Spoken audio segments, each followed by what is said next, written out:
Broadcasting from the Cass Corridor in Detroit, this is The Metro. I'm Tia Graham. And I'm Robin Vincent. Today on the program, a woman has yet to lead the city of Detroit. Are residents ready to change that? We'll get a sense of the barriers that have stood in the way for women in Detroit. And how the climate is changing or not for women entering politics in the city. Also, there's no replacement for the lessons we can learn from traveling. We sit down with one woman who's traveled to every country in the world. Plus, colder weather is in the forecast, and it has us thinking about driving. Are you prepared for messy driving conditions? No, Robin, no. We also want to know what grinds your gears about driving in the Motor City during the winter. You can call us in the next hour to sound off on that. But first, the end of the year means restaurant critics are busy making lists of the best meals they've had this year. Melody Beatens is one of those writers. She's the restaurant critic at the Detroit News. Tomorrow, the News will announce her top 10 best new restaurants of the year. She sat down with WDET's Ryan Patrick Hooper to get a preview of that list before it's published and to chat about the big storylines in the dining scene from this year.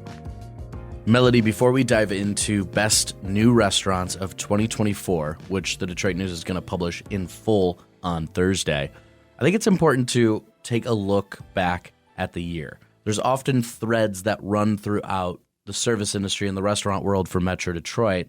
What would you single out as some of those trends and threads that ran through this year?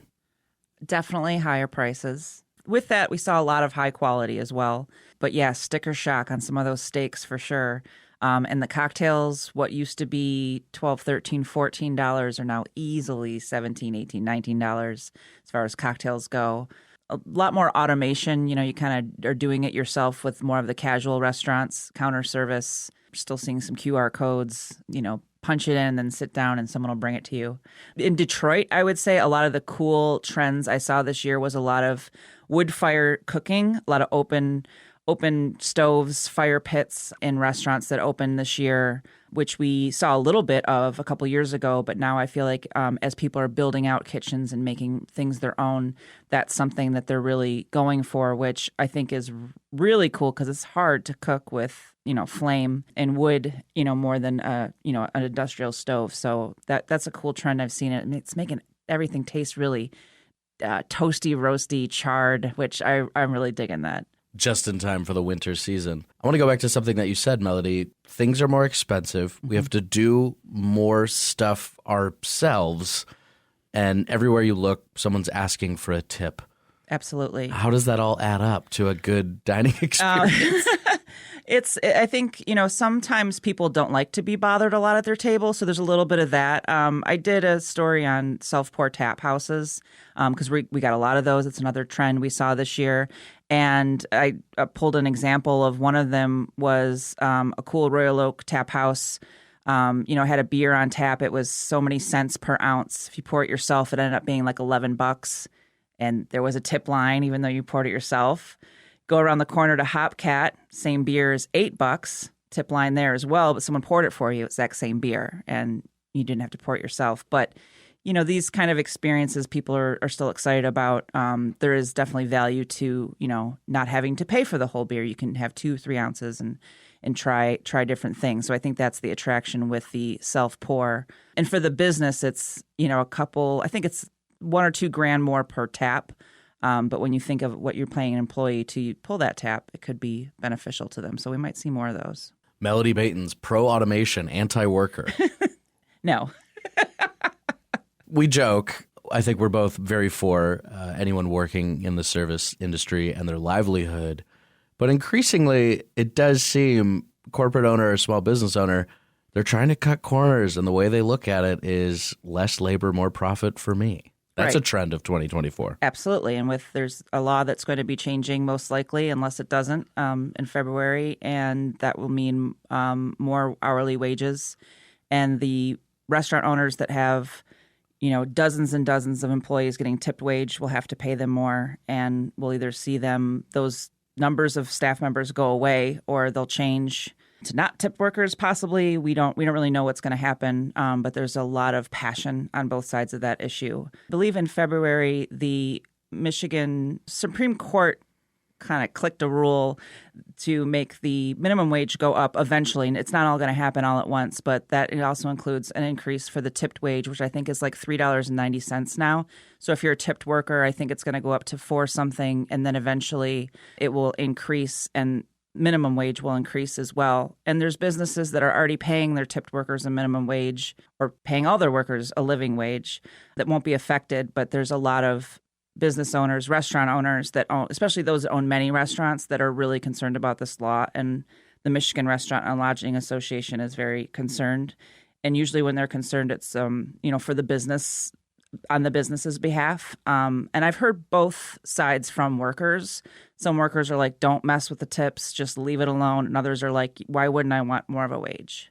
I'm kind of seeing a split too with customers. Some customers are like, well, if I know my server's getting $15, am I going to tip as well? Versus someone getting $4 an hour. But what I have seen from the servers that are in these, especially these high-end restaurants, the service quality is very high. They're very invested. They know about the wine list. They can talk to you about the ingredients. They can tell you about the chef and what his or her intentions are. Like, I'm seeing a lot of investment in the people that are, service industry workers as a full-time job in these high-end restaurants. Those are some of the big stories, some of the big trends that Melody Baitens saw in 2024. And then it comes down to this list, 10 best new restaurants of 2024. You've got to whittle this thing down. We're going to see that full list on Thursday via Detroit News. Spotlight 3 for me that made it into this list, and tell me why. Where are we starting first? Let's start in Midtown. Not too far from here. Vecino. This is a Mexico City-inspired restaurant. If you read my reviews, it's no surprise this is on the list because I just gave it 4 stars, which I don't do very often at all. Vecino it's moody, it's dark, it's cool. The food is, like I said, cooked on that open fire, which you can.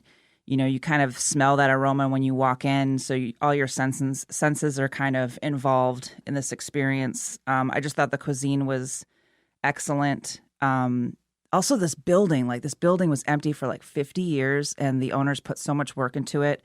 There's so much intention here, and it's so different than any other.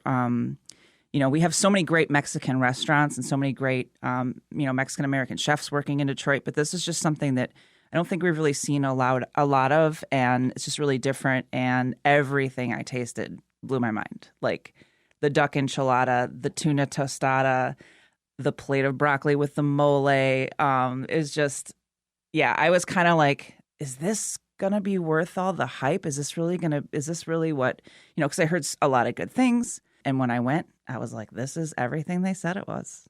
Vecino here in the Cass Corridor, worth the praise, says Melody Baitens. Made it into her top 10 list of best new restaurants for this year. We're not going to go too far down the street into downtown Brush Park. What's the next restaurant that made your list? It's Leña, which I think is also kind of not a surprise because a lot of buzz for this place. I believe it opened in May.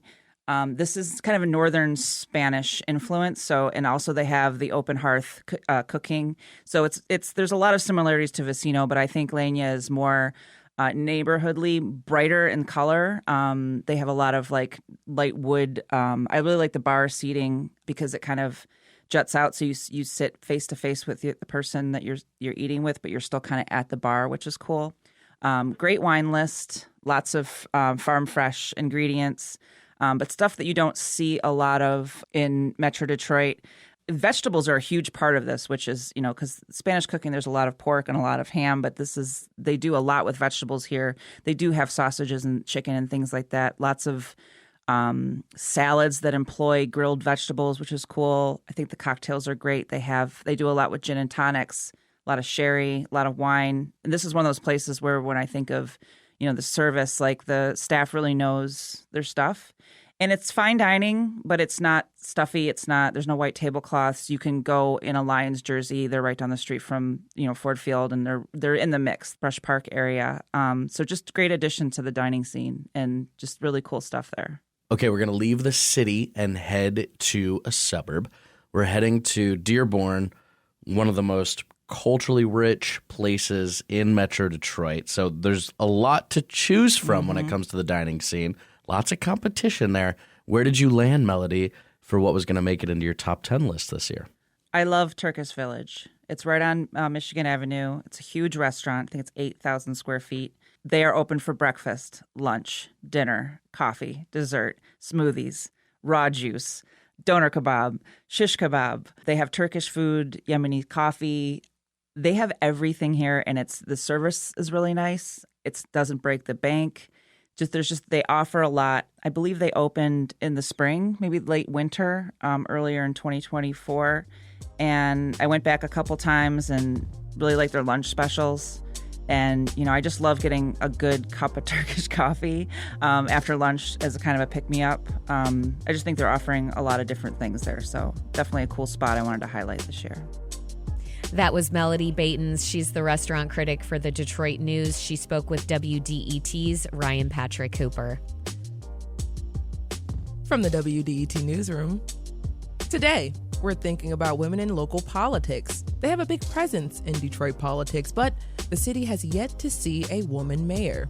Our colleagues in the WDET newsroom say this could change in next year's Detroit mayoral race.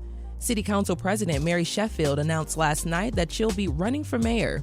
Sheffield says property tax reform and affordable housing are two of the key issues she'd tackle if Detroit voters elect her next year.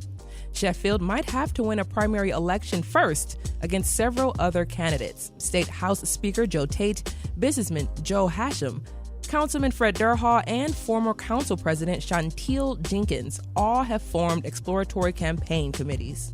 This could become a crowded field.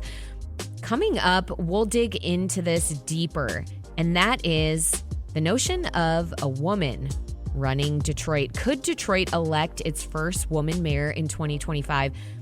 And honestly, why hasn't that happened yet? We'll try to get some answers. Stay with us.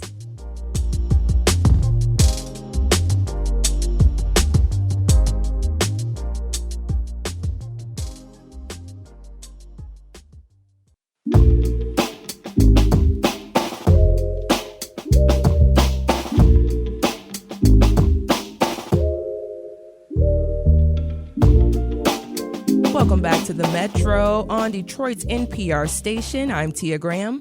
And I'm Robin Vincent. Women run so much of Detroit's politics, especially Black women. They turn out frequently to vote, they dominate school board races, and they lead block clubs and nonprofits. Kim Worthy has been the lead prosecutor in the city for over 2 decades, and the city council is majority female. In certain years, especially when there isn't an incumbent candidate, there are a lot of people who've run for mayor of Detroit.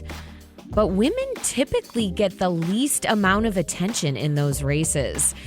And Detroit still hasn't had a woman leading the city as its mayor. Why? Why, in a city dominated by women in politics, are men consistently elected as mayor? What is it like, broadly, to be a woman navigating Detroit politics? Perhaps that can give us some answers. We're thinking a lot more about these questions, especially given Detroit City Council President Mary Sheffield's announcement yesterday that she's running for mayor. We also know former council member Chantil Jenkins is considering joining the mayoral race. To discuss the challenges and experiences of being a woman in Detroit politics, we have 2 guests with us. Sheila Cockrell was on Detroit City Council from 1994 until 2009, and Sherry Gay Dagnogo is a former state representative and a current member of Detroit's school board. Sheila, Sherry, welcome to the Metro. Good to be here. Good morning. Thank you for having me on.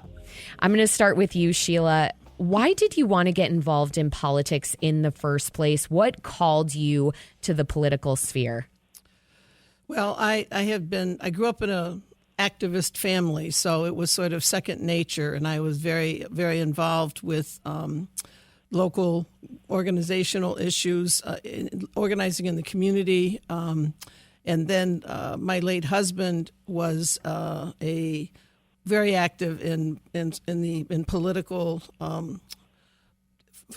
dealing with people who've been charged criminally in what are basically political cases. So I've been kind of involved in one way or another my whole life. So I decided we were considering he was going to run for mayor in 1989, and he dropped dead of a heart attack. So my thought was, well, the ideas that brought us together haven't changed. So what am I going to do now that he's gone? And I then decided that I would make a run for city council.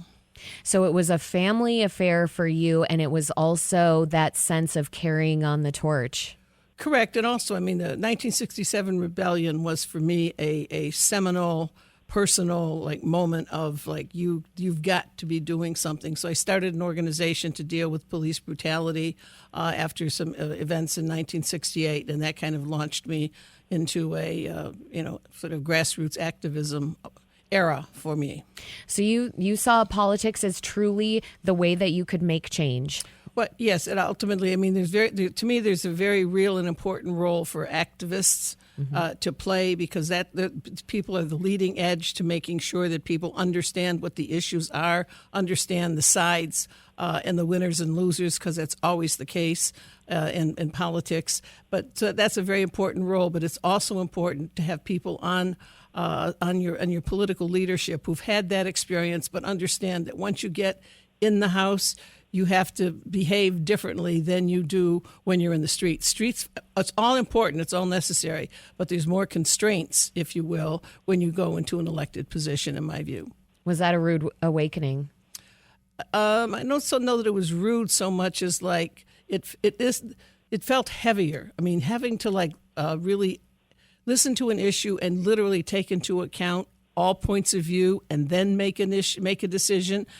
It was a skill that I learned over time. It's hard to do because everyone comes with values and ideas and preconceived notions about what something should be. When you're in an elected position, I think you have an absolute moral, ethical obligation to free your mind, listen to all sides, and then make a call. So sometimes constituents are not going to like what you do. Sometimes people are going to love it. But at the end of the day, for me, it was I want to be able to look in the mirror every single morning and know that I did not sell out core values, core beliefs. But it gave you a window into the nuances of many of these issues that you were working on, I'm guessing. Oh, yes. I mean, there's always, I mean, even some of the current issues around tax abatements, tax incentives. I mean, it's tougher when you're actually in the position of having to evaluate the long-term consequences of a yes or a no. Mm-hmm. It puts a lot of weight. Sherry, what about you? What was your path into politics? Yeah, so a lot of what Sheila shared is interesting because there are some similarities. Mm-hmm. I grew up in a labor household. UAW members, my mom, father both worked for the factories, and my first introduction actually to politics was canvassing. My late godfather, Robert Sykes, a UAW leader at the time, had me out canvassing for Congresswoman Carolyn Chiefs Kilpatrick. Wow. And so that exposure and doing that is like finding a way to kind of help change the dynamic of who could possibly be elected. But it wasn't until I lived in New York for about 5.5 years, came home, and got my first job working at city council during Sheila Cockle's tenure. Absolutely. I remember. I worked for Alberta Tinsley Talabi and the late Clyde Cleveland in total of about 9.5 years, and just kind of saw a number of the problems in the city of Detroit and tried to figure out ways to start addressing some of the savage inequalities that I saw and why constituent services, which is what I did a whole lot of, why people struggled so much, why there were so many challenges, why, and so just continue to ask those questions. Why had two great bosses, Alberta, who I eventually served with in the legislature, and Clyde, who I worked with until he retired up into 2001, just got a chance to watch them and how they advocated for citizens in the city and saw myself advancing some of my work in that regard. I was simultaneously working to get my teaching certification. So went in the classroom thinking after serving as a staffer at the city council that I would make change and impact in education, and got in the classroom first at a charter and then Detroit Public Schools, and just saw so many inequalities and what was helping, or in some instances continue to help, build the pipeline to prison. Why children aren't learning? Why do we have inequitable funding? Why 60, 70 years later are we still separate and unequal? There's so many challenges that I saw, and just, I knew that in order to change the dynamics of education and to bring some level of equity, it would be serving in the legislature. Had a chance to work directly with the late Congressman John Conyers in hosting education forums, bringing in the U.S. Chamber to talk about some of the issues that we are persistently seeing, and knew that to change the laws of education, bring some accountability to charters, you name it, it would be in the legislature. And so that was my first run in 2012 or 14. No, 2012. I didn't win the first time, but ran again and did win. And then the first issue, oddly enough, that I would tackle would be in 2016 when DPS became DPS-CD. Fast forwarding to today, when during COVID in 2020, a myriad of the challenges that our teachers, our staff, our students, and their families were facing due to COVID after losing my sister, my stepfather, two colleagues, the late Rep. Isaac Robinson, Senator Morris Hood.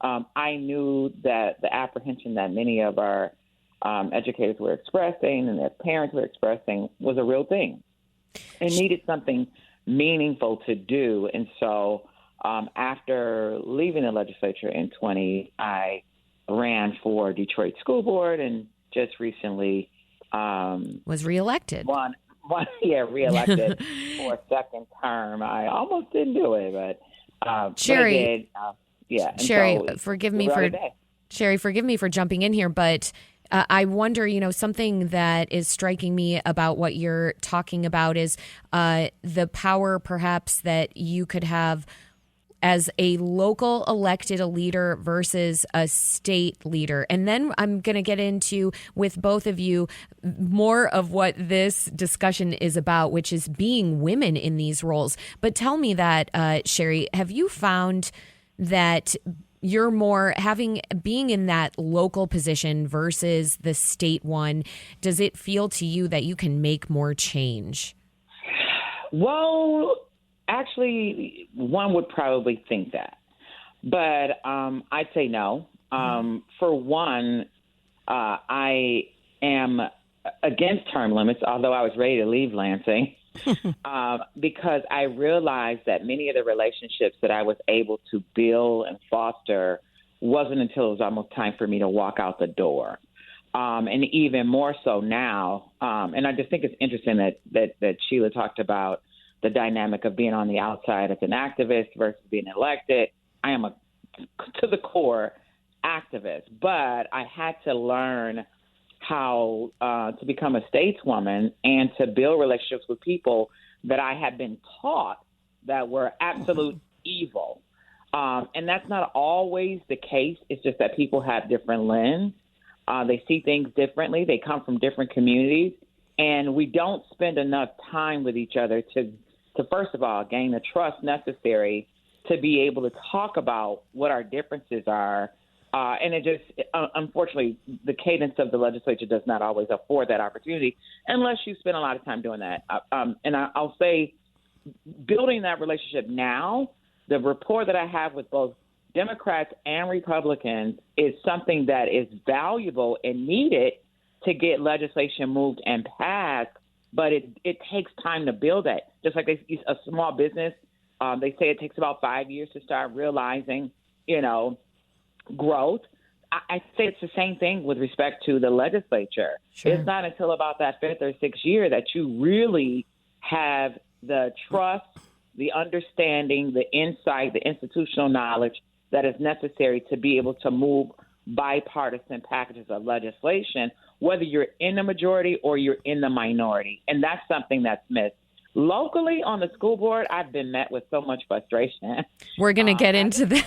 Yeah. Sherry, we're going to get into that in one moment. This is the Metro on WDET. We're speaking with former Detroit Council member Sheila Cockrell and Detroit School Board member Sherry Gay Dagnogo. We're talking about the experiences of being a woman in Detroit politics and why Detroit has yet to elect a woman mayor. Sheila, I'm going to turn back to you. I wonder if you could talk about the challenges, if any, of running for mayor or other high positions in Detroit as a woman as you see them to be. Well, I look at it in the historical context of the roles that women have played for generations in the city of Detroit. In the 1920s and 30s, there were racially segregated, but in both white and black communities, women's clubs that really played a major role in solidifying the capacity of women to actually be the people who actually made politics work. And then we have in Detroit, the first woman to serve on a city council in the 1950s and early 60s, Mary Beck, who was there for, 20 years. And things start off with the way that women being seen mainly as there to do this kind of social worker, caretaking kind of roles and having that voice on these bodies. And then over time, that began to shift more to seeing women speaking to on a whole range of policies. So we had the first African-American woman on city council, Irma Henderson, who became the president for a very long time. She actually ran for mayor and lost. And then Marianne Mahaffey, who was there for 30 years and played was council president 2 different times for extended periods of time. My experience has been that city council isn't inherently a stepping stone to mayor. I mean, different men have tried it in the past, and it just really hasn't led to being mayor. Part of it may be a perception by voters as to the skill set that you need to be a mayor as opposed to a council member, because council's the legislative kind of board of directors group, and the mayoralty is the running things, the executive, the administration. So I think that we're going to see it's going to play out here. I have the sense, I've had many conversations with people whose view is it is now the time for there to be a woman mayor in the city of Detroit. And at the moment, we have at least 2 women with histories and experience who are in the race. It will be interesting to see how that plays out. But personally, to me, it's no different than any other part of life. I mean, if you've grown up, I'm in my 70s, and so I tell you, I'm 77. You've always had to understand how to manage men in order to achieve, whether it's in a movement organization or a political organization, you got to manage men. That it didn't prove to me to be a detriment. It just was something I knew I had to do because that's the way the world was set up. Okay, you had to manage the men, but the optics, the perception to residents, are they necessarily understanding that you're having to manage the men, or are they seeing that the men are managing you? I don't know if they see it as managing. I think there's a hierarchy. I mean, this is a patrilineal society. It's been so since the time there were fairies and back way and druids and stuff. So. It's patrilineal, so that's been everybody's structure. I don't know that for many voters, people look at it to say, oh, the women are being managed by the men. Most voters, particularly in the city of Detroit, with the majority of women, people who vote are women, most women have the same experience everywhere, so they understand what the ground rules are. You do what you have to get done the job you want to do. Sherry, I want to bring you back into the conversation. I've covered a lot of school board meetings, and it's back to the optics. They are hard to ignore. The board is composed of all black women, and a white man, Nikolai Vitti, presides over the board. How does that affect the way decisions are made, if at all, or the perception, again, that having this man leading over the board, how does that affect, do you think, how people are seeing the way decisions are made? Well, for one, I just have to applaud. We have two new members that were recently elected. Board member-elect Monique Bryant, board member-elect Ida Short. I do believe that the dynamics will probably change with these new members that are coming in. We could spend a whole couple of hours on this discussion. I know it. I'll try to be brief. The problem in a lot of instances is citizens have felt as if that he is leading the 7 board members or 6. But that should not be the case. He is our employee, and we are the governance body of the district. And so it should be the other way around. As in, he answers to you, essentially. Absolutely. Yeah. And so, unfortunately, the school board is usually, kind of a place to catapult in a lot of instances somewhere else in elective office. And so the lens of a number of members is a little bit different than mine. And I don't say that to pat myself on the back, but after working for 9.5 years for city council, 2 strong members serving in the legislature, and then coming to the school board, my orientation is totally different than people who've been elected to a body that have not had to govern and understand the dynamics of how to govern and not just look for direction but demand in a lot of instances that certain protocols be followed or policies be put in place to ensure the advancement of the district. Is totally different. And time really does not afford me an opportunity to really dig in. But at times it's a little frustrating because the public sees it as we're being kind of like told what to do. And not that I believe in being authoritative. Mm-hmm. I think it's important, though, that we understand that we are tasked with governance, policy, passing the budget, and making sure that the staff is doing what is necessary to advance the district. And if members don't always understand that role, sometimes it's backwards. And I'm hoping that this next term we'll see more governance and helping to put the district on the right track. And that's a fine line because we're not actually running the district, but we are setting policy, budget priorities to make sure that the district is ran properly and asking the right question, which requires a lot of reading and a lot of insight and understanding of how schools should run. And so it's a delicate space. It's an interesting space. And it's not a full-time job. See, you don't have the same amount of time to get in, to learn, to work with departments that provide support. The frustration as a legislator coming to the board, for me, my safe place when it comes to policy that I would advance as a legislator was, what did House Fiscal say? A nonpartisan entity that I could bounce policies off of to see what would the financial impact be on not only my community, but the state as a whole. Having a legislative service bureau that helps to make sure that any legislation that you're moving forward is not adversely or having unintentional consequences in another space or area, and then being able to work with all of our allies to advance what would be optimal outcomes for those who are, in the Democratic Party, Labor, et cetera. Sherry, not even always our party. We're running out of school board member. We're running out of time. I would love, as you have noted, to keep talking about this for a couple more hours, but I want to bring things back to this notion of women running for office in Detroit and specifically running for mayor. And I want to ask you both what your advice would be to a woman who's thinking about running for local office, particularly running for mayor. And Sheila, I will start with you. Right.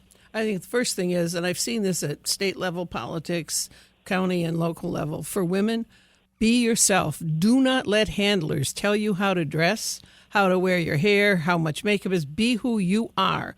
Authenticity is the core to really communicating with voters. So that's number one. Number two, have a very clear set of values that you're going to bring to policy making, decision making, and leading, and have a program, have some key ideas that are basically going to become your stump speech, that you will let people know what policies you want to advance and how you're going to do it, what kind of alliances you want to make, what kind of priorities you have to meet the needs of the community as you see them. But be yourself. Do not let handlers create a persona for you. And it's way too common in politics, I think, particularly for women.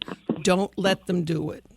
Thank you. And Sherry, in 30 seconds, can you give your advice to women considering running? Yeah, I'd say authenticity is very important. Having a clear, concrete plan. Don't discount anyone or leave anything on the table with respect to fundraising. Fundraise. It's very important. Oftentimes, that's a space where women running for office don't feel comfortable, but it's a necessary thing in getting your message out. It's your message. We're not going shopping with the fundraising. It's your message that you're pushing, and so never be shy about that. Sherry Gay Dagnogo is a Detroit School Board member. Sheila Cockrell is a former Detroit City Council member. Thank you both so much for joining us on the Metro. Thank you.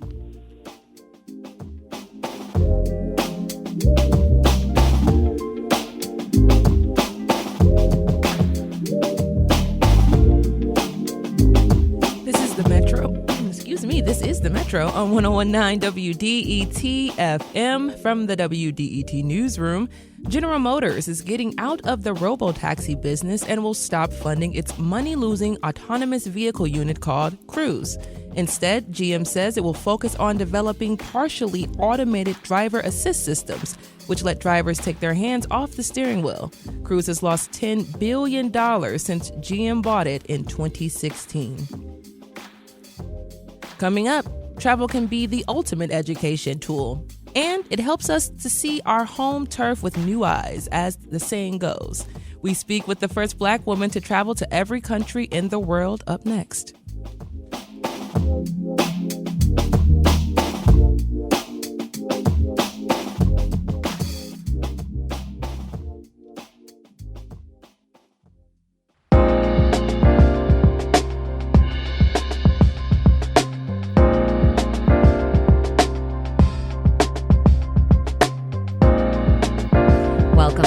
To the Metro on WDET, Detroit's NPR station. I'm Robin Vincent. And I'm Tia Graham. In international travel, it's easier to think about and wrap your head around it when you're from the city of Detroit. There's a whole other country that's only a short drive or boat ride away. It takes less than 30 minutes to go to Canada on a good day. For many of the people who call Detroit home, it's something that is often taken for granted. Yet, it's the first time for many who have traveled internationally. Jessica Nbango is a writer and a travel expert. She's a Detroit native as well. And Jessica was bitten by the travel bug after her first trip to Canada as a child. Years later, she's done something only a handful of people in the world have. She's been to all 195 countries. Let's say that again. All 195 countries, all of them. And she's the first Black woman to do so.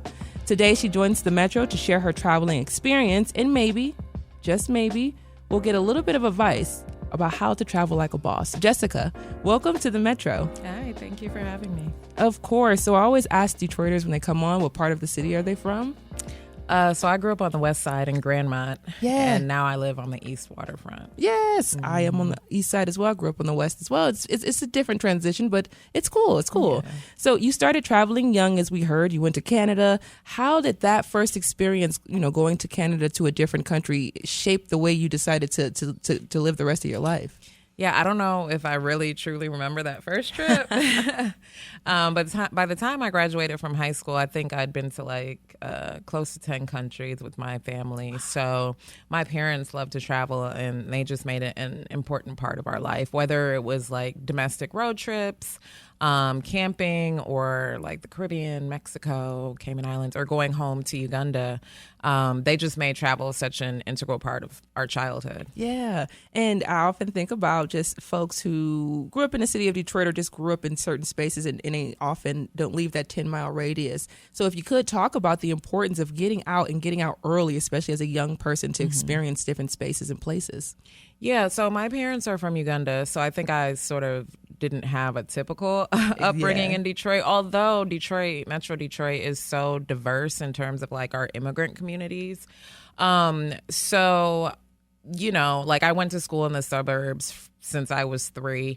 So I definitely had a wider scope, if you will. And I think even in terms of like the cultural diversity of the city, we would eat at Japanese restaurants or Polish or Lebanese. And so I feel like even outside of travel, just in Metro Detroit, my parents did a really good job of just exposing us to other cultures. Yeah, and so just bringing in the idea that, you know, you have a immigrant background, so you have this different perspective already coming into the door. Your parents already are filling you with a different perspective than those who may have grown here and been here for generations. So when we think about that different lens and angle that you're looking at, especially like you said, you're learning different things, you're seeing different things. How did you number one, translate that to travel as you got older, but how did that inform how you traveled? Because you already had these people in your life, your parents, who were world travel, they understood. So how did that inform your travel?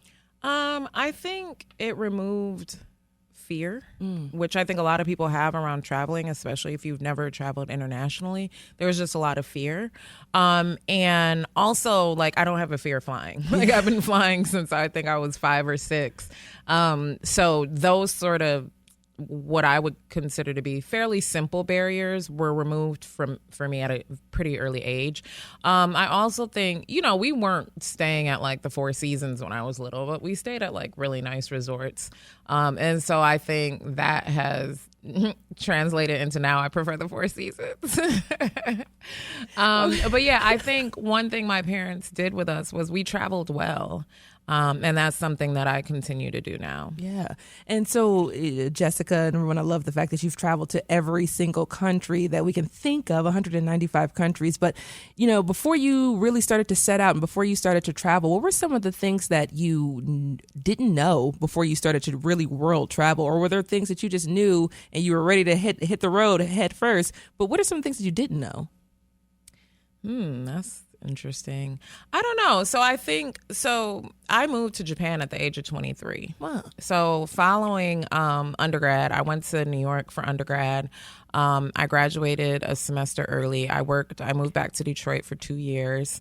And then I moved to Japan when I was 23 to teach English. So I feel like that experience obviously exposed me to just life abroad. And I went on to live abroad for 7 years. So I also did my master's at the London School of Economics studying international development. So I feel like I had, from an academic perspective and just a real life perspective, I knew a lot about the world. Yeah. I think, you know, I love geography. I used to read encyclopedias when I was little. So I think that gave me a lot of exposure. And I think even if I didn't know things, I travel with a sense of curiosity. So I don't travel where I'm trying to like confirm the things that I think I know. I travel and I'm asking questions. You know, I just came back from Mexico. I don't know what today is. I think Monday. Monday I just came back from Mexico. And I've been to Mexico, I don't even know how many times. The first time was when I was 12. And I still go and I'm very curious and I'm open to learning new things every time I go somewhere, even if it's the second, third, or 15th time. Yeah. And as you travel and you've been going around, what advice would you give Black women travelers who are hesitant to travel to certain country? And not just Black women, but people, like you said, in general, who aren't privy with traveling, who've never been on a plane, and they may be, you know, hitting 30 years old, things like that. So what are some of the ways that you help dispel some of those fears and some of those misforgivings? Yeah, definitely. My travel is, my advice is universal. So it's not just for people who are like me. It's really, truly for everyone. I think the first thing is just let go of the fear, you know? Number 2, it's never too late to start. Just get that passport. Number 3, travel solo. You know, I think one thing people do in their life is like they wait for other people to do the thing that they want to do. And it's like, how long are you going to wait for people? Like 5 years, 10 years? Like, how long are you going to put your life and your desires on hold? So, and I think if people want to get comfortable traveling solo, do a little road trip. Like the U.S., I've been to all 50 states. I finished going to all 50 states in April. The U.S. is one of my favorite places to do road trips. I mean, from a landscape perspective, there's so much. We have over 60 national parks, which are simply incredible. And I think, you know, a lot of people now, particularly on social media, it's like people want to chase passport stamps. But I'm like, and this was a big thing, especially during the pandemic, like how much of your home have you explored? To be fair, I'm a little trifling because I've never been to the UP. But I've been to Mackinac Island and Traverse City. But I plan to go to the UP next summer, so I can cross that off of my list. Yes. But yeah, I think the major thing is just getting past fear. Yeah.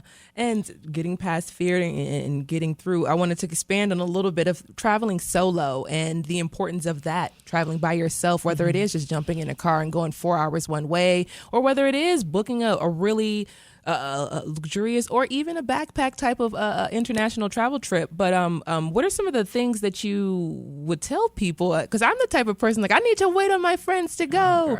So you know, give us some tips on traveling solo. So I've been to over 100 countries solo. So I think the first thing to know is that it's safe. I think particularly. And I heard your conversation earlier about patriarchy. But I think particularly for women, like there is a global patriarchal effort to convince us that the world is unsafe, specifically because we're women. But millions of women are traveling solo and they're staying safe. And I think that you just have to travel with like positive energy and an open heart. You can trust strangers. You know, my journey to every country in the world was made beautiful because of strangers, you know, like over 100 countries by myself. I can't keep myself safe in a place that I don't know. I have to rely on strangers to keep me safe, which is what happened. So, yeah, whether you're backpacking and staying in hostels, which is great because then you can meet other people to like do things with, or if you prefer luxury hotels, whatever it is, just go do the thing that you want to do and don't wait on other people. And don't wait on other people. The world is not as scary as like they want us to think it is. It just simply is not. Oh, man. So if you're just joining us on the Metro, we're chatting with travel expert Jessica Nubango about her traveling to every country in the world. And you said over 100 you've traveled solo, which is amazing to even think about. I want you literally go on a tour with you. So if you're booking something, let us know. But I'm sure that it's hard to choose. We want to lighten it up a little bit. I know it's hard to choose, but what's your favorite country to travel to? I don't have one. You don't have one? All of them have their equal... Yeah, I mean, certainly not all are equal, but I mean, I could probably name 50 that I love quite easily. Yeah. So. And my last thing to you is, you know, now that you're gone, you went away, you came back to the city of Detroit, you've come back home to this particular area. What does Detroit look like to you now that you've traveled all over this space, all over the world? You know, I'm very like in and out of Detroit, very back and forth. I've been back for 1 year. I was living in LA for 2 years. I think Detroit's awesome. I think that, you know, we have a PR issue, which I still don't completely understand because, you know, when I say I'm from Detroit, people have so many thoughts. Or like when I was leaving LA and moving back to Detroit, people had so many comments. I was like, oh my God, when was the last time you were in the city? Oh, never? Oh, okay. So please tell me more about your expertise in the city you've never visited. You know, so I think that we have to work on our PR because Detroit is incredible, right? When you think about the art, you think about the ingenuity, you think about, I think Detroit has an incredible food scene. And again, just like the ethnic diversity in the city and in the surrounding area is incredible, you know, and I think sometimes, again, we take it for granted. Like I was speaking at Main Library, I think like 2 weeks ago or something. And I was with my mom and I was like, oh my God, I've never been to the Detroit Historical Museum. And I'm like, we have to go. I think I've done all the other museums, but I haven't done that one. And so I think there's so much that the city has to offer. And I will say I've probably brought over 50 to probably 75 people to the city, and everyone who's come loves it. Yes, So, yeah. yes. I love that you are like a global ambassador, but you're also a global ambassador for the city of Detroit. Oh, I love that absolutely. The so city much. should hire me as such. Just saying. Just throwing that out there. If Putting that anybody out from the there. city's listening, she's throwing out her application and resume right now.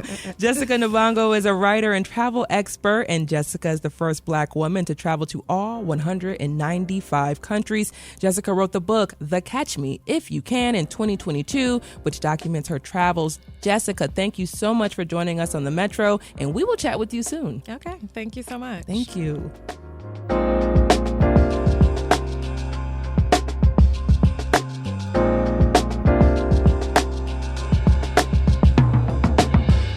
Coming up, what are radical nursery rhymes? We talk with an author who has reworked some childhood classics. She'll tell us the meaning behind them. Also, in the next hour, what's forecast for this winter, and what's the worst thing about driving in Michigan in the winter other than driving in Michigan in the winter?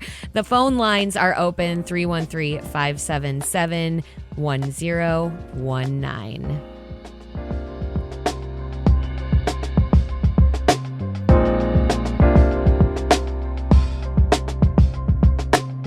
This is WDET-FM, Detroit Public Radio, your connection to news, music, and conversation.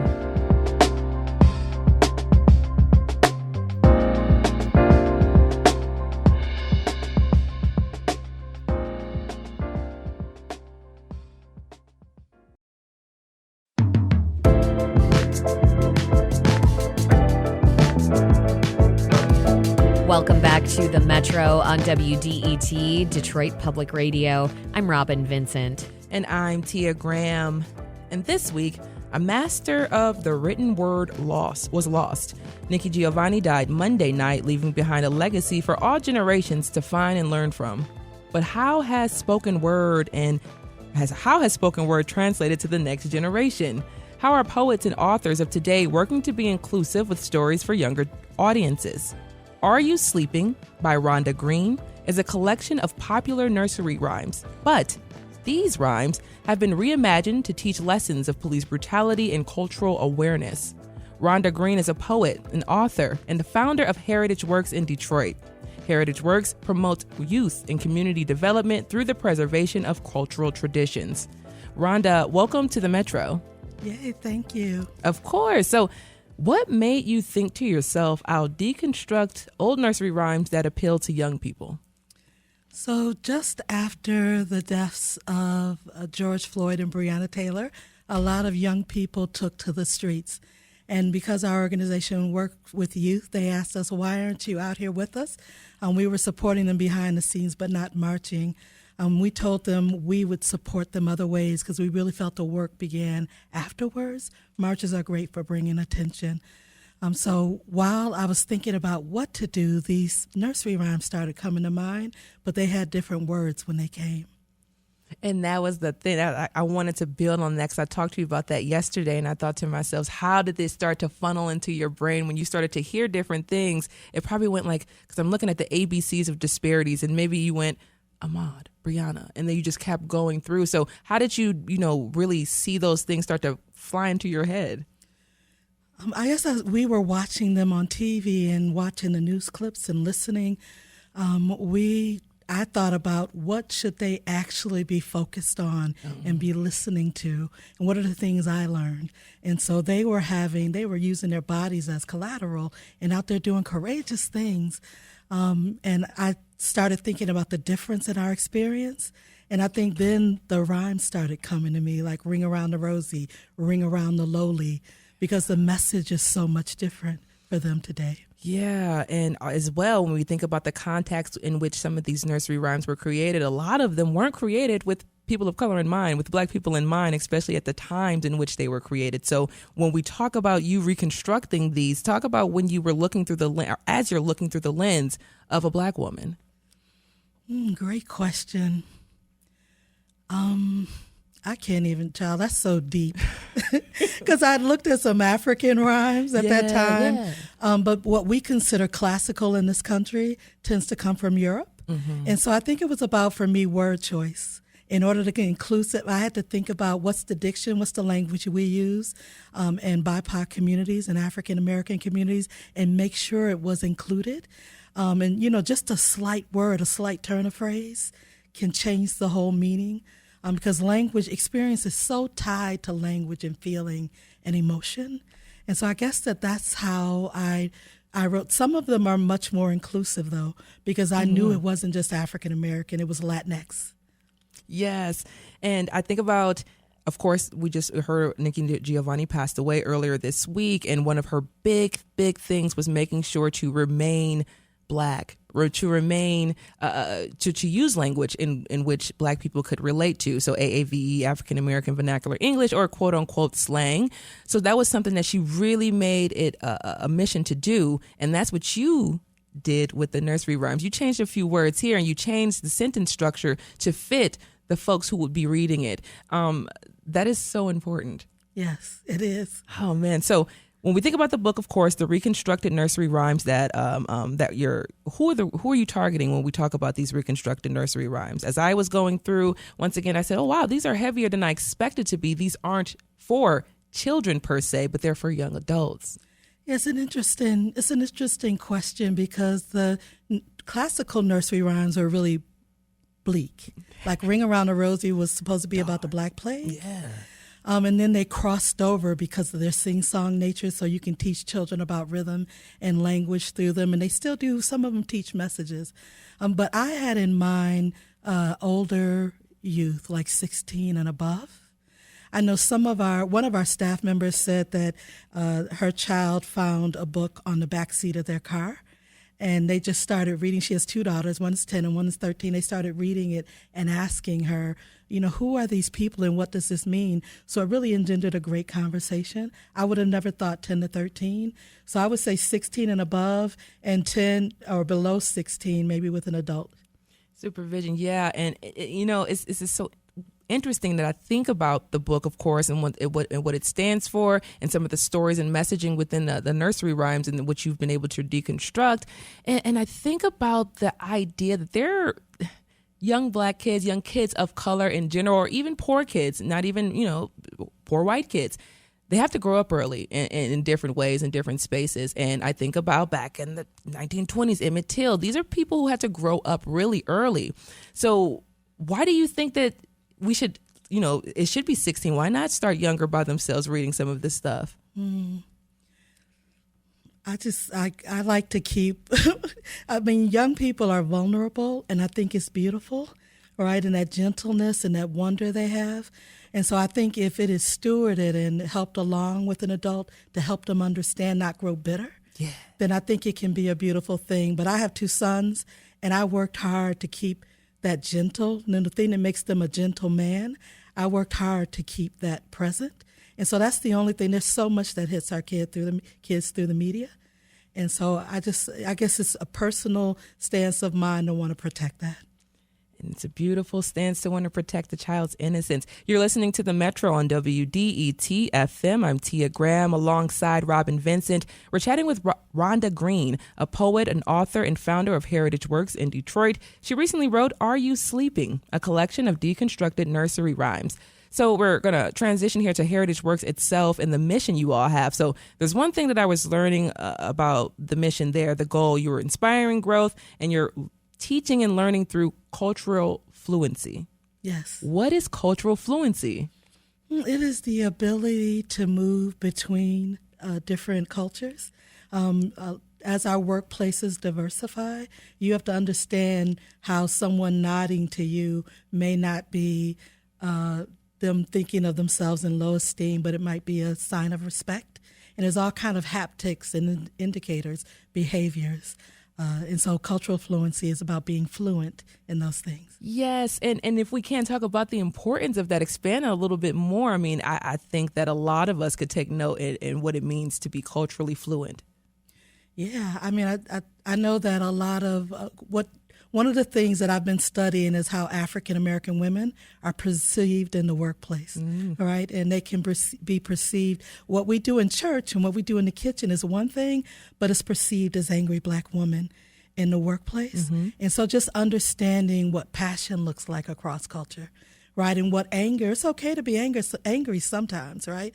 But what all of that looks like and expanding like what's possible, then I think it creates a place where we become more effective and can produce more.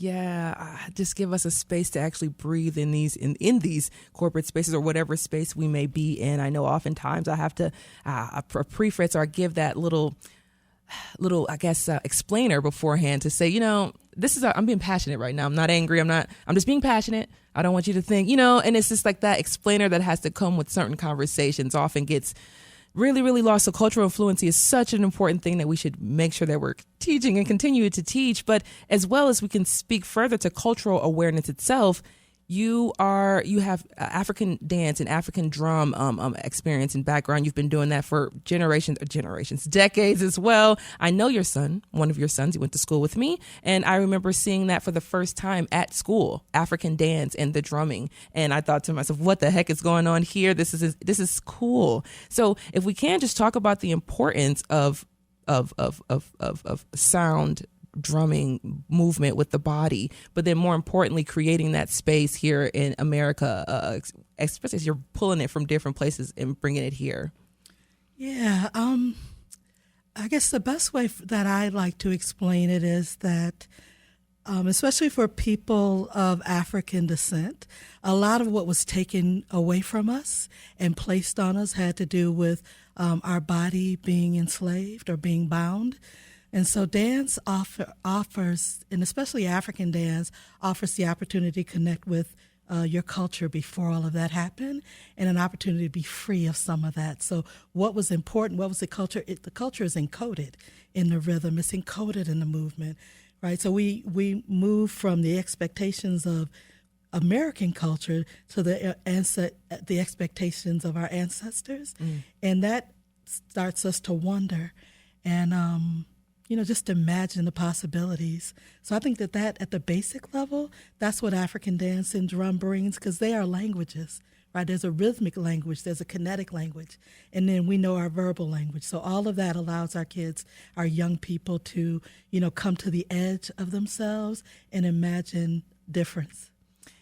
And there are so many conversations we've had on the Metro. One of them that stands out to me, Brittany Rogers is a local poet here, writer in the city of Detroit. She recently released a book called Good Dress, and it's the audacity to be Black, or the Black audacity there. And I am hearing that pulled out of what you're talking about, the audacity to dare to be something here in this space.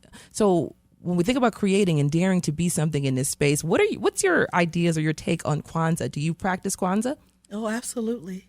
And what are some of the things and ways that you incorporate Kwanzaa into not only heritage works, but your being? So one of my favorite days, or two of my favorite days, are self-determination, the second day, and creativity, right? I'd also add to that faith, the last day. If I had to think about the four principles that I think Heritage Works lifts up, it is self-determination, collaborative work or cooperative work, and responsibility, as well as faith and creativity. And so, again, it's not 7 days for us. Karenga set it up so we could celebrate it and it could be reinforced in 7 days, but it's something that happens year-round, and it's something that we feel strongly about at Heritage Works and try to do year-round. Yes.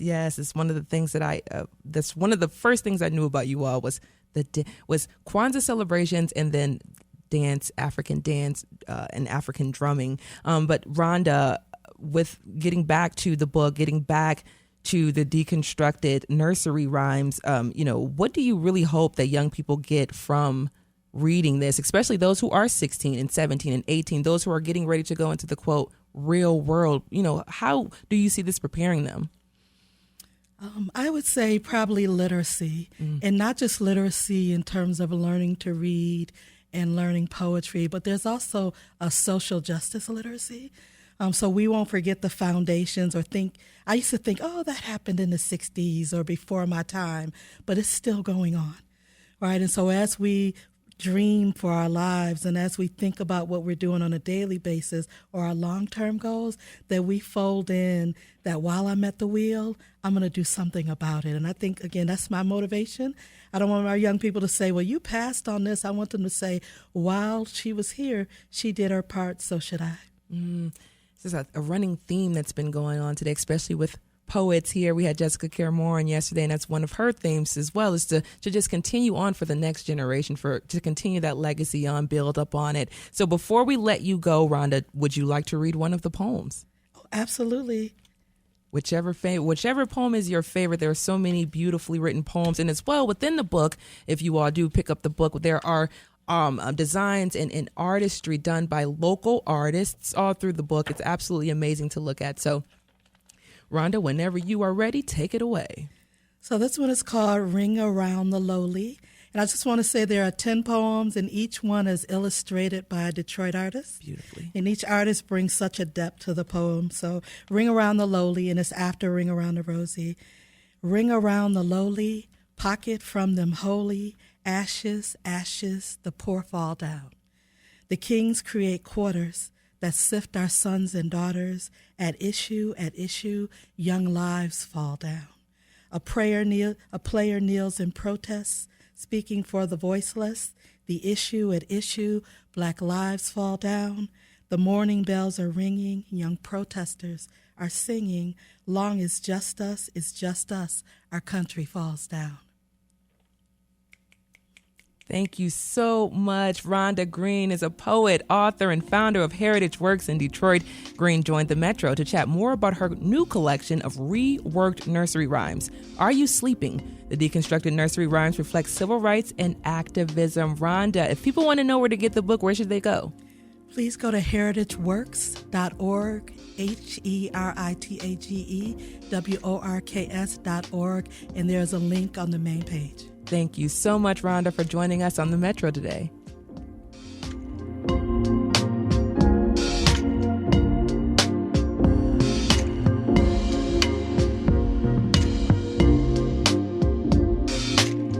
Coming up, we take a stroll through the reopened glass dome that sits proudly on Belle Isle. That's the Anna Scripps Whitcomb Conservatory. Stay with us.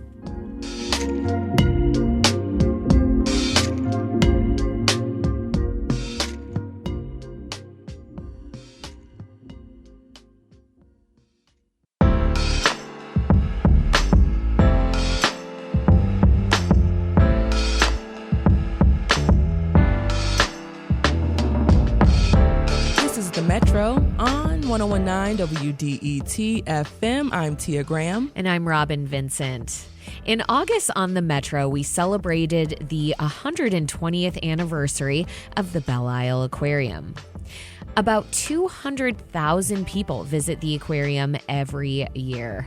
Megan Elliott, the CEO of the Belle Isle Conservancy, told us the first day it opened in 1904 was especially busy. What I learned recently is when it opened, there was a line from the aquarium steps all the way across Belle Isle, across the MacArthur Bridge that hit Jefferson Avenue, which, if you can imagine that. And people are flocking to the reopened Anna Scripps Whitcomb Conservatory. It's the gleaming glass dome connected to the aquarium. The conservatory closed 2 years ago for a $10 million renovation and opened up on December 4th. WDET's Jack Philbrandt went to Belle Isle on a freezing day. He collected some really good audio on a freezing day last week and stepped inside the climate-controlled oasis that is the conservatory. He talked to the Conservancy's CEO, Megan Elliott, and Amanda Treadwell from the Michigan Department of Natural Resources about the recent renovations.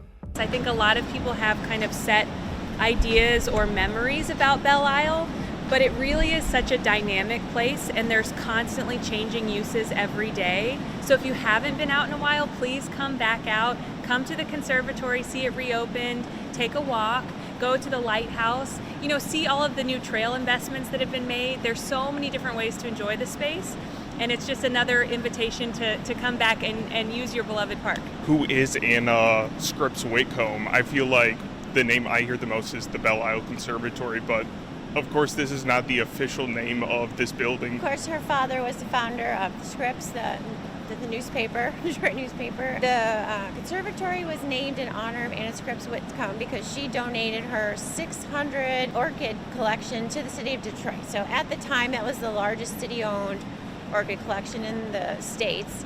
And so they named the conservatory to honor her. And then I think what's unique about the orchid collection is a lot of them were from England and sent overseas during World War II to save them from the bombing that was going on there during World War II. So, interesting little known fact. Yeah. When was the last time the conservatory was renovated? I think this project that we just finished up with Phase 1 and Phase 2 at $12.5 million was the largest infrastructure investment since the 1950s when this dome was remodeled. They replaced a lot of the ornate Victorian wood framing for the glass with the aluminum that you see today. It got old and rotted, so they had to replace that. And so that's significant because a lot of conservatories around the turn of the century weren't restored. A lot of them just, weren't just demolished. And to that point, I think it speaks to what a unique and special gem we have in this city. Megan, what is so special about this place to you?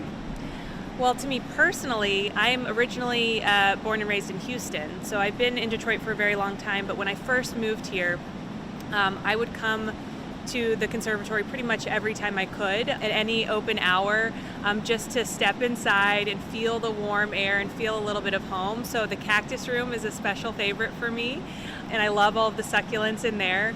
But I think for a lot of people in the winter months, which is what's so significant about this reopening right before the holidays, is you can bring your family here. It's such an iconic part of the island and an iconic part of the city, but it's also just a really wonderful way to spend time together and feel that warmth when it's pretty cold outside. Yeah, was getting it open in the winter, was that something intentional to the project? Yeah, we worked with our architect and contracting team to get this open for the holidays. So we thought it'd be a great gift for the city to be able to come here, while the break's on.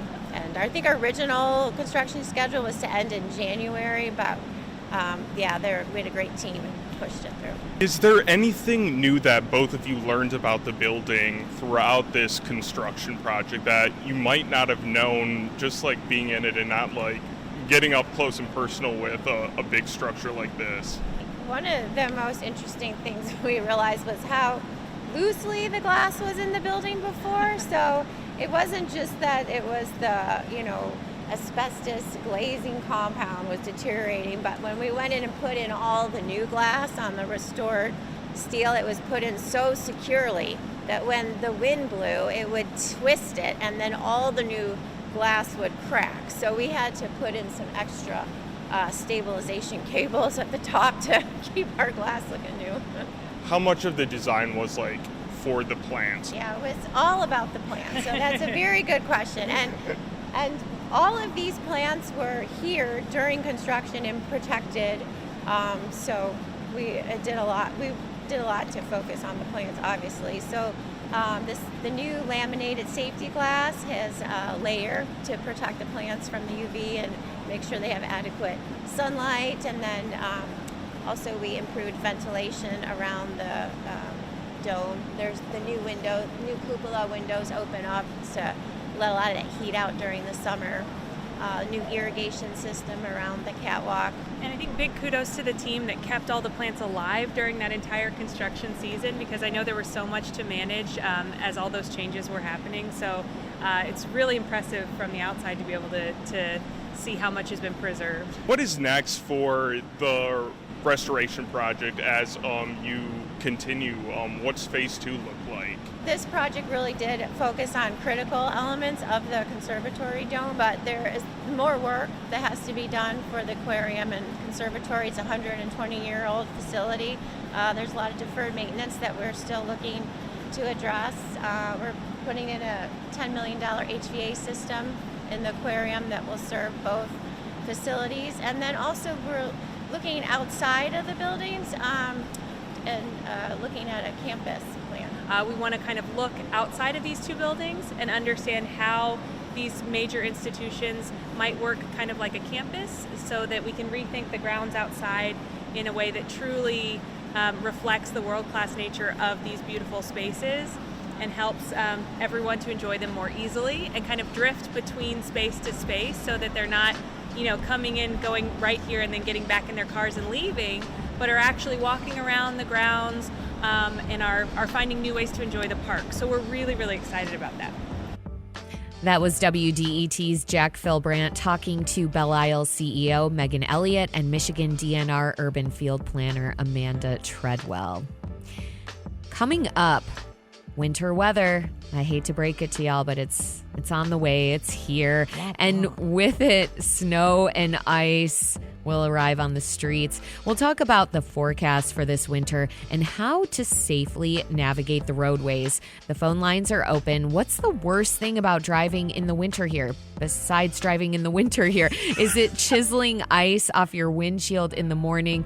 Maybe it's other drivers and their unexplainable winter driving behaviors, or the salt on your car. Let us know. Call 313-577-1019. We'll be right back.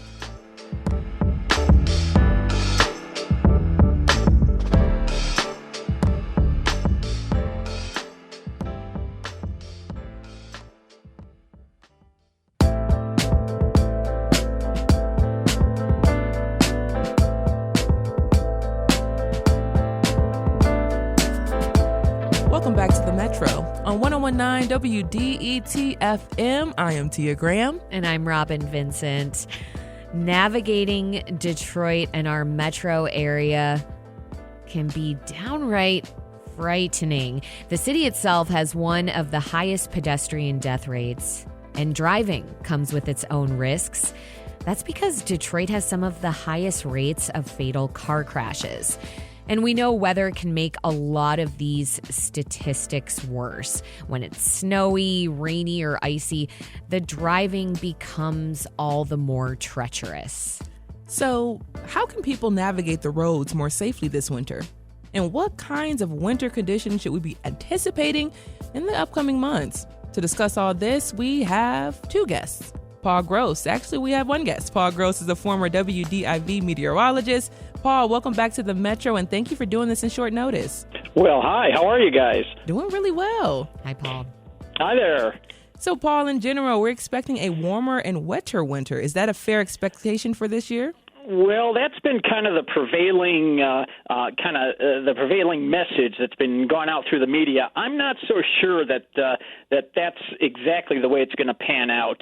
I mean, I think overall, when we look at the end of the winter and we talk about averages, so you take December, January, February, that's meteorological winter, and when you take those at the end of that period and you average them together, I think we probably will be above average for temperatures, but maybe not as much as what some people are suggesting. And I think we are going to have a stormier winter than last winter, with some periods of really stormy winter weather and then some periods where it's quiet.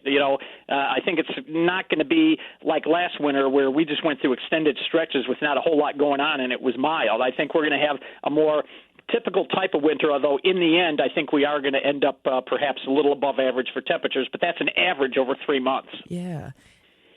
Paul, the message you said that's quote unquote going out through the media, why do you think that the media is getting that message wrong?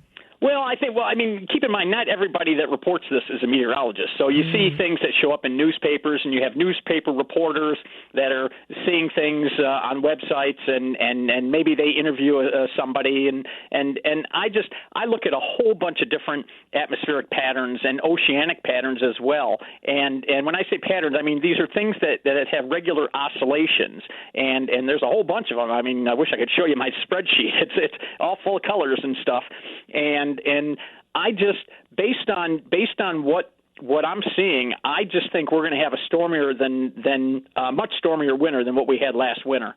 And so, last winter, I think we got a little complacent. It's like, hey, is this what winter's going to be? Well, no, not always. And so I would say be ready, be on guard for some pretty stormy patterns, periods this winter.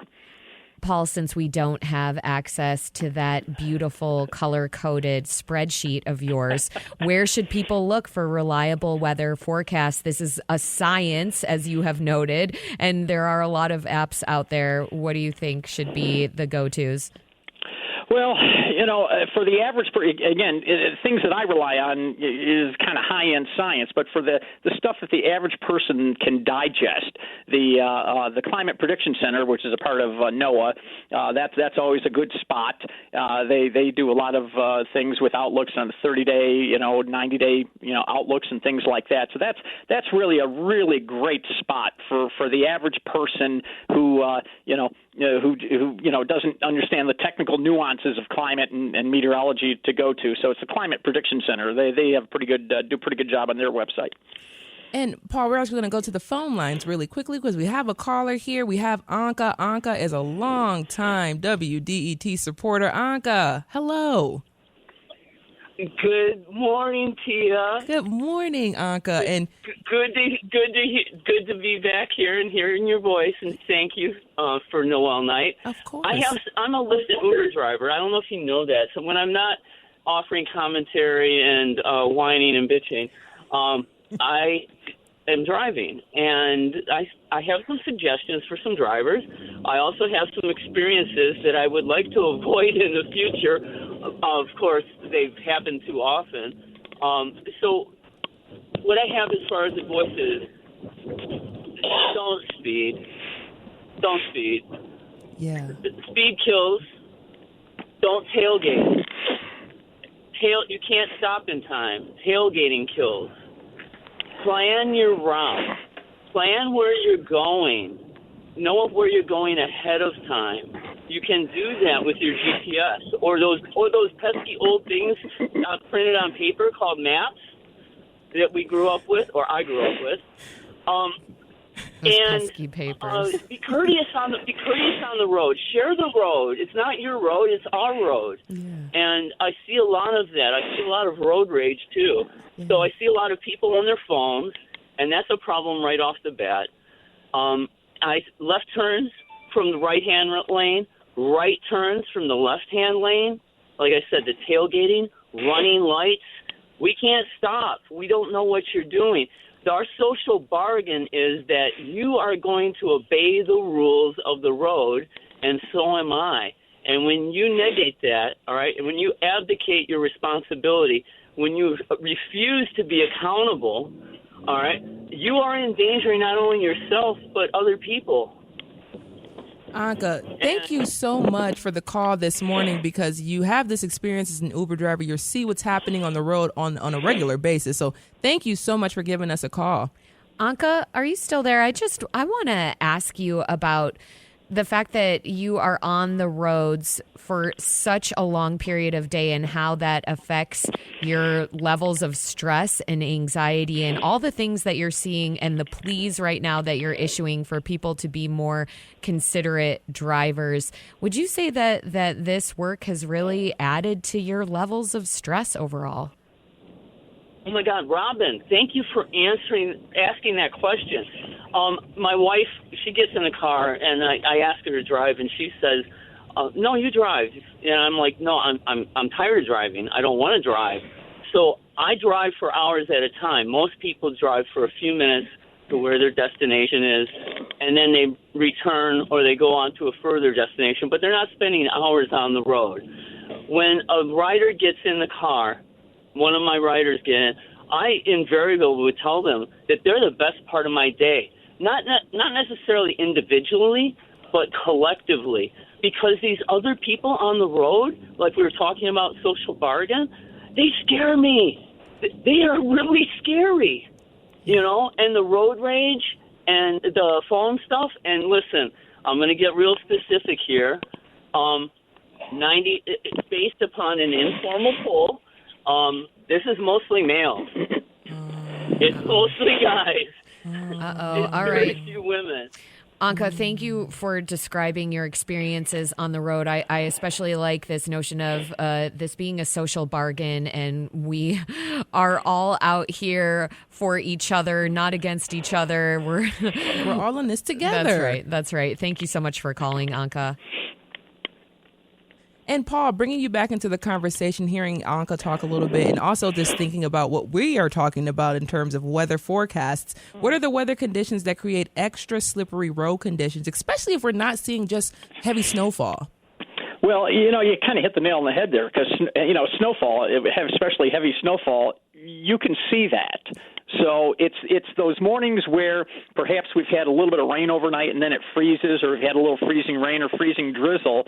I mean, salt takes care of that really well, but on an untreated street, you're going to have a glaze of ice that you can't necessarily see. And so you really need to, when you pull out of your driveway, maybe test the road a little bit, hit the brakes and see, if you're not sure if it's wet or icy, hit the brakes a little bit and see if you're skidding. So, and when you come to a stop at like an intersection or a stop sign, allow some extra time to kind of roll to that stop to slow up naturally, because when you hit the brakes, I mean, it's a basic law of dynamics that, an object in motion in the absence of all other forces will remain in motion. So if you have ice on the road and you hit your brakes, you're just going to keep going straight.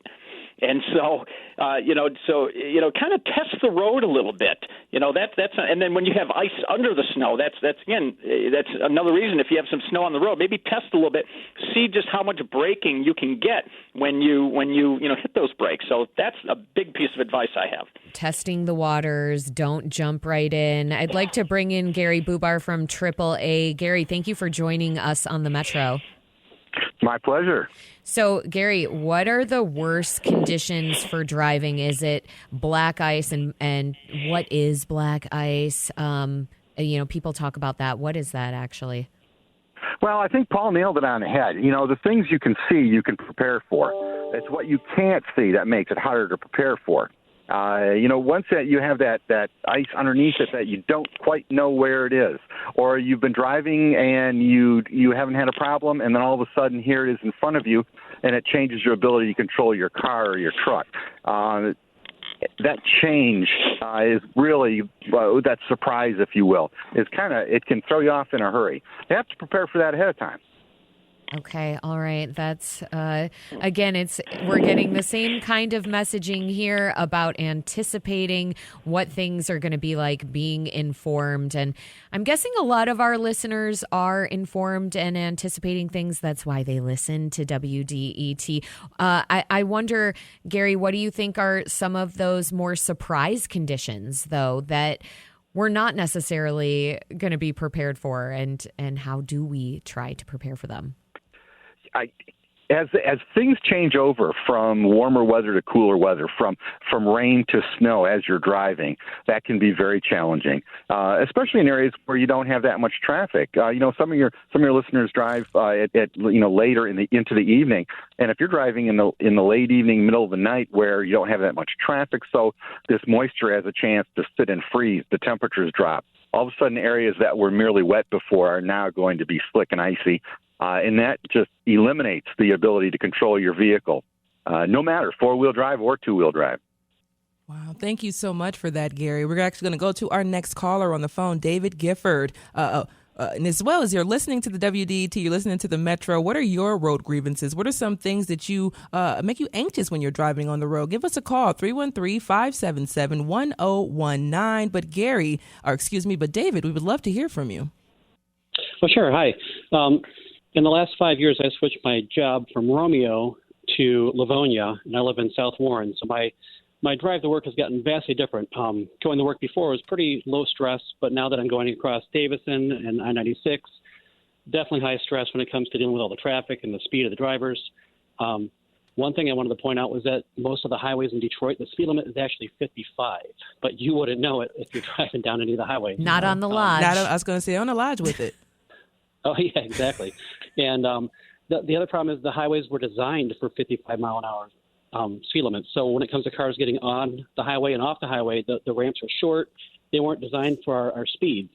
And I think that combined with a lot of people driving around in cars feeling very safe behind, 28 surrounded airbags and ABS brakes and everything, they don't change their driving behaviors when the weather gets worse. They're still driving just as fast, swerving in and out of traffic, trying to cut across all the lanes to make that off-ramp.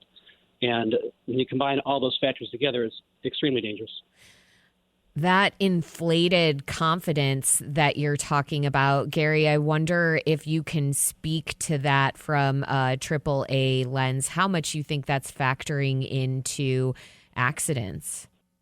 Oh, I think it has a lot to do with it. We're still kind of in I guess what you might call a hangover from the pandemic when we were all at home. And I know that seems like a few years ago now, but it's taking a while for us to get things back to whatever normal is going to be.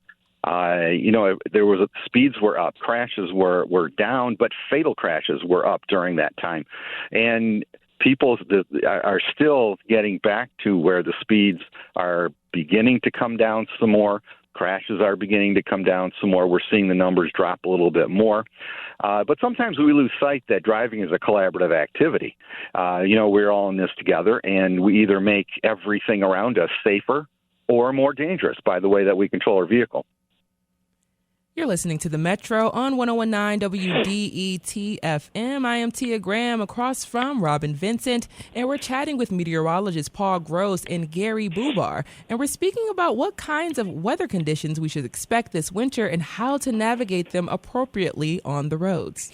Let's go to the phone lines now. Bob from Detroit, tell me what's on your mind about driving in the Motor City. Hi there. We were talking specifically about, like, in winter, people putting their four-way flashers on in inclement weather drives me nuts. Like, yes, I can tell it's snowing. I can tell it's raining.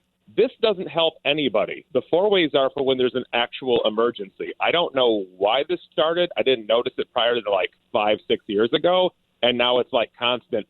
I seem to drive in every single major snow event we've ever had since I've had a license, and it has gotten to the point that it's just flashing lights everywhere. Well, now my eyes aren't focusing on the road. I'm focusing on your stupid flashing lights.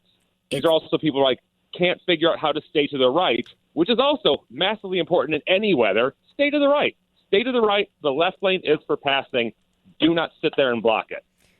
Bob, thank you for bringing that up because we actually had a discussion about this before we got onto the mics here on the Metro this morning. I moved back to Detroit. I was in Colorado and before that Wyoming, and this was about a year ago. And I've been asking people, is this a Michigan thing that I just didn't remember? Why is everyone driving around with their hazards on? This is very distracting. So, Gary, now we need to bring you in on this. Please. Tell us your thoughts. Why do you think that this has become a trend? Well, it's any time that your vehicle is a hazard in traffic, it's a good idea to communicate with other drivers and let them know that there's a hazard out there. Now, that may be, we sometimes see that with heavy trucks that have large loads that are going up an incline and just are unable to approach that at any kind of speed that the rest of us are driving. But at the same time, if we don't want there to be every other vehicle considering themselves a hazard in traffic. It's a little bit like stop signs. If you put stop signs everywhere, the ones that are really important won't get noticed. And if we're all putting our hazard warnings on every time that it rains or snows, then they become less important and quite invisible. So we want to make sure that if there is a true hazard in traffic, that we're letting other drivers know, and then they can take appropriate action and change a lane or slow down, whichever works best. But at the same time, we don't want everyone driving around with their hazard warnings on every time the snow begins to fall. Don't be the boy who cried wolf. Yes. With your hazards on. Indeed. So, Gary, what kinds of things should people have in their vehicle to prepare for emergency weather? Well, hopefully this is something that was thought of in early November as opposed to early December or before the snow starts. The kinds of things that you normally wouldn't carry in your car, even on a daily commute, but you might need them. Things like in cold weather, a coat, boots, hat, gloves, all those things that we tend to forget. We jump in our car with a light coat on because the car's nice and warm. It's been in the garage all night. It's terrific. But the things you may need in an emergency, and I would say the first two things to make sure you have with you are a charged cell phone, which, by the way, you should only be using, when stopped, and a AAA card. Both can get you out of trouble in a big hurry. But make sure that you have, the kinds of things, even to the point of in cold weather, hand warmers, or if you do tend to drive other than city traffic, something that can create some traction for you if you find yourself off the road. And that could be the old standby kitty litter. It could also be traction mats or even the mats from your vehicle, something that can give you a little more traction. But make sure you can get in contact with someone. And if you're taking a longer trip, as one of your listeners mentioned earlier, if you lose your GPS signal, you won't know where you are. It's good to have a map of some sort with you. It's good to know how to read it as well. But let people know where you're going, what time you're expected to be there, and when in the route you're going to be taking, just in case. That way, if something does happen, you're stranded along the road, someone has an idea of how to get you some help. Thank you for that, Gary. Let's go to the phone lines. Lewis in Southfield, thanks for calling the Metro. Hi, how are you doing? I'm well. What's on your mind? I drive over 100 miles a day locally, and I really hate driving on the Southfield Freeway. In the summer, I ride a motorcycle, and I do about 80 miles an hour trying to keep up with the traffic and constantly have people going over 100 miles an hour, going across all the lanes, not giving a darn about anybody. I see crashes all the time. And now it's so scary on the motorcycle that I do take alternate routes. But I'm still driving a car every day. Like right now I'm on Southfield. And the inconsiderate people and running red lights, that's just standard. People do not care about other people. They only seem to care about themselves, and they think they own the road. And, I get off on Michigan Ave several times a day, and when I come off of the Southfield onto Michigan, the people on the service drive that have a yield sign don't. I have more close calls, like at least one close call every day, and now I'm just in the habit of blaring on my horn as I'm getting off the ramp that maybe they're going to do what the sign says. Maybe people don't understand what yield means. But it's really frustrating if you're on the roads all day.